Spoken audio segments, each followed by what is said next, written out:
Welcome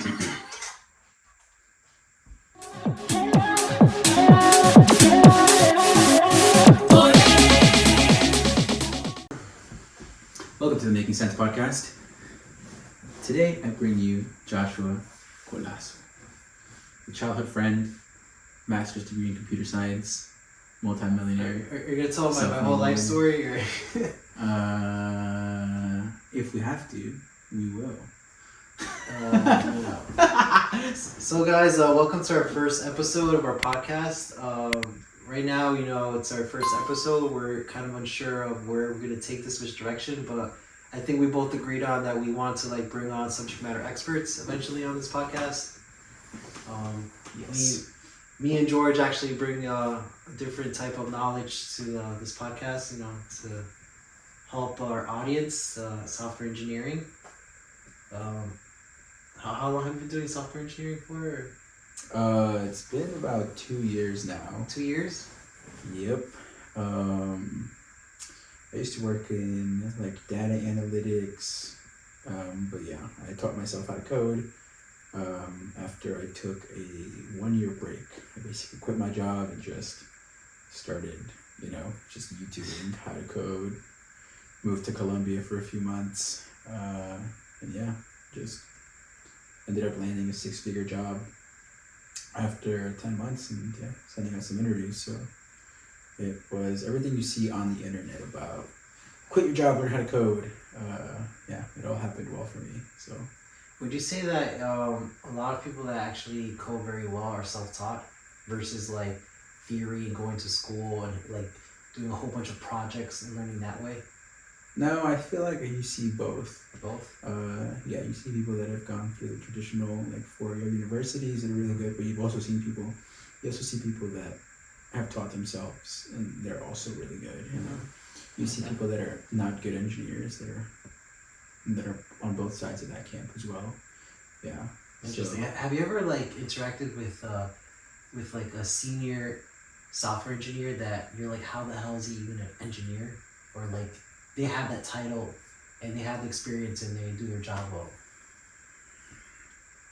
They have the title and they do their job well? Yeah. Have you ever met have you ever encountered someone that is a senior level engineer but yet lacks the actual experience and doesn't do their job well? Doesn't do their job well? Yeah, that's happened before. Yeah. Sometimes you have these things called PRs, which are essentially, it's like a draft of the code that you're about to put into production. You're essentially putting a draft out there so that people can comment on it and look at it and review it and say thumbs up if you can merge it with all of the live website code, or they'll say no and then you can't. You have to go back and edit it. But anyways, there was this one senior software engineer that would just add really insignificant comments to my PRs, things that are just you missed a little typo, or you should. Oh, so it's really anal about it. Kind of anal, but more just insignificant things. Usually the really good software engineers, they'll give you really good insights in your PRs. They'll be like, oh, you can refactor this, or you can change this up in a way where it's more efficient, it'll be faster, or it'll be more readable, or it's just more insightful comments. But his were very not that good, and that's just the way that all of his comments were in PRs. And that's one example of one guy. But he wasn't at the company for very long. But most of the other people that I work with are really good. Yeah. How about you? How is it working in cybersecurity? So cybersecurity, it's I'm not gonna lie, man. It's just every day. It's ever changing. There's new threats out there, so you have to constantly read up on threat intel. How constantly? No, you're not. We're talking every day. Every day. I would say bro. I would say every few hours. No, obviously you have to sleep, but you just get a lot of threat intel. Yeah, coming in, dude. There's always 0-day attacks, which are attacks that no one knows about. But there's still there's no new types of attacks, right? They're all variations of things that have happened before in the past, right? There's no every day somebody's coming at the company with a new cybersecurity attack that's never been seen before. So for example, I'll give you a really big thing that's going on right now: ransomware, right? Where it basically encrypts your data, and then they ask you you basically have to pay a ransom to get the encrypted keys for the unencrypted data.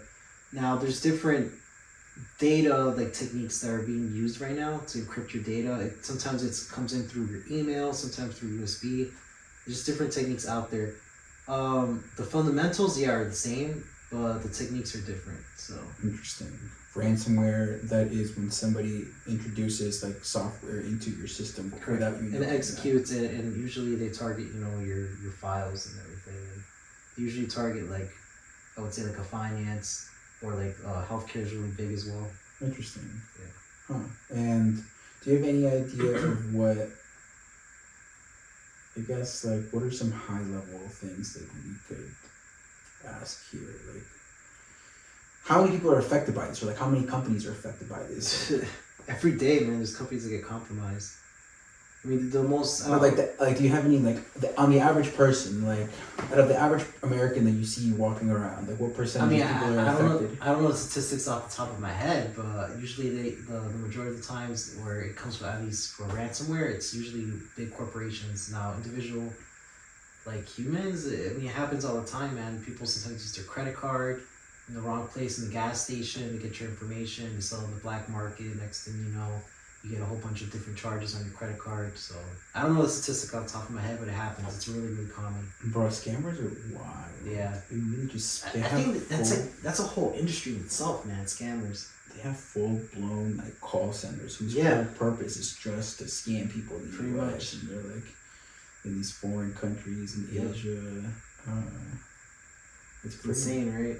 Yeah, that's nuts. I don't really know much about that, but yeah, there's a lot of task forces out there that are specified to track down where it comes from, and then they usually have huge call centers. Interesting. Yeah.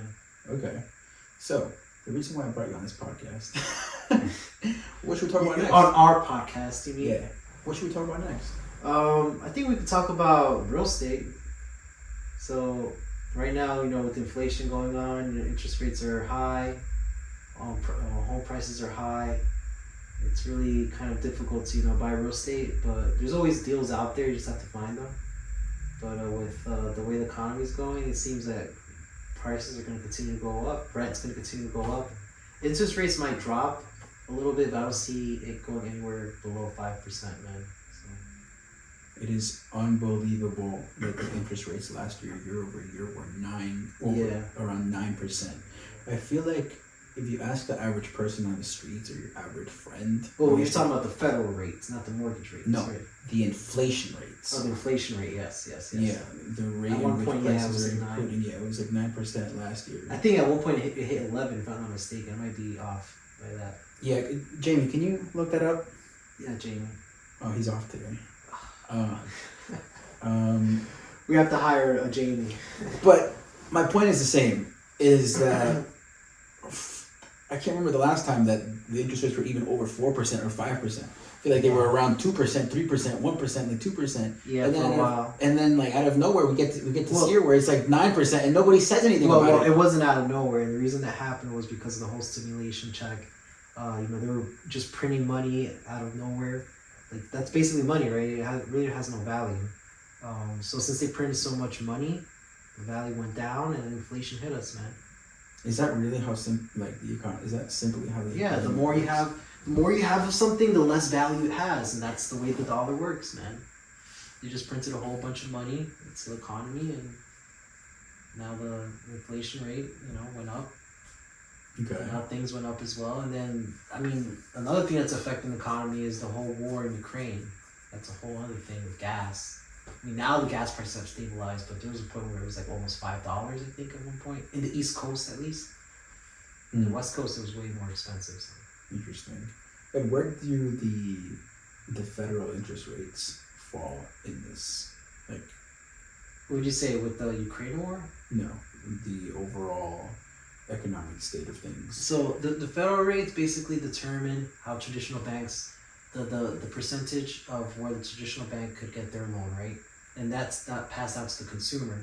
So if you want to get like a mortgage, usually if the federal rate... So then just to back up a little bit, we're talking about regular banks like Chase Bank, Wells Fargo. Yeah, they're affected by the federal rates. Right. Because they borrow money from the Federal Reserve. And the Federal Reserve is just this big or entity. Oh, this is Private entity, yeah. It's a private entity. Some people don't know that, but it's a private entity owned by people from certain families and certain institutions. But yeah, that's Is all. it for sure a private entity owned Yeah, by? it's a private entity. Yeah, it's not owned by the government.